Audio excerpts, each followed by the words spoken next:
Nalaan nyo bang itong luma at sira-sira ng drawer ay mapapaganda ko pa?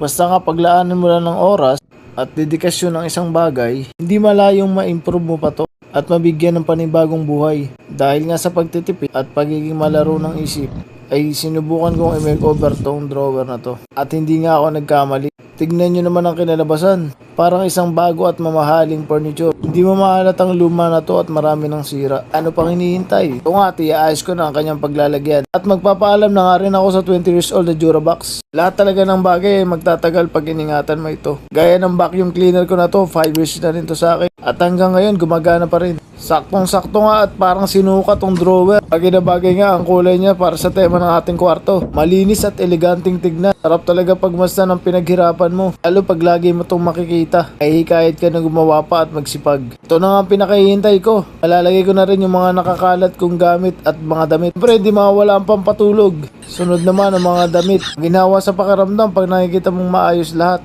Malinis at maaliwalas. At nga pala ng materials at tools na ginamit ko ay nasa showcase sa profile ko. I-review din ako ng mga showcase item. Kaya follow nyo ako. Salamat sa pagsubaybay. Hanggang sa susunod na project. Ingat!